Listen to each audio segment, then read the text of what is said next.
వాళ్ళు బాగుంటే మనం ఎందుకు ఇలా కొట్టుకు చేస్తాం. నిన్న జగన్మోహన్ రెడ్డి గారి బర్త్డే అని పవన్ కళ్యాణ్ గారు, లోకేష్ గారు, చంద్ర గారు వీళ్ళంతా విష్ చేశారని వాళ్ళు బాగానే ఉంటారు, మనమే బాగోలేని అంటున్నారు. వాళ్ళు బాగుండరు అయ్యా. వాళ్ళే బాగుంటే మేమెందుకు ఇలా కొట్టుకు చేస్తాం. సినిమా విషయాల్లో ఓకే, అది పెద్ద ప్రాబ్లం ఏం కాదు. వాళ్ళు బాగానే ఉంటారు, మనం బాగోవాలి.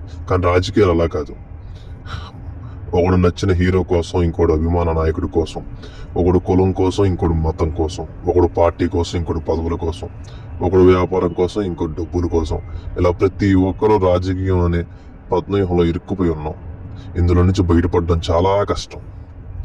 సినిమా హీరోల విషయం ఉంది, ఒకరు సినిమా హిట్ అయితే ఇంకోరికి ప్రాబ్లం లేదు. కానీ రాజకీయాల్లో ఒకరు గెలవాలంటే కంపల్సరీగా ఇంకోరు ఊడిపోవాల్సిందే. ఒకరికి మిత్రులు, ఇంకొకరికి శత్రువులు అవుతానే ఉంటారు.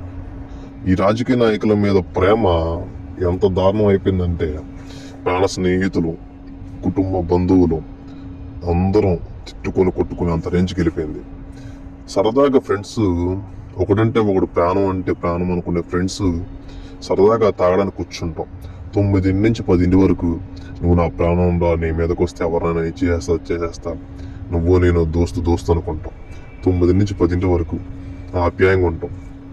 కరెక్ట్గా 10కి ఎవడో ఒకడు జగన్ అంటాడు, నేను పవన్ కళ్యాణ్ అంట, ఇంకోటి చంద్రబాబు నాయుడు అంటారు. ఇలా అక్కడి నుంచి మొదలైద్ది.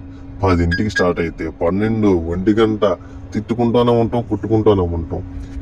ఎంతమంది ప్రాణ స్నేహితుల మధ్య గొడవలు కూడా అవుతానే ఉంటాయి. ఇదంతా మాకు రాజకీయ నాయకుల మీద ఉన్న ప్రేమ.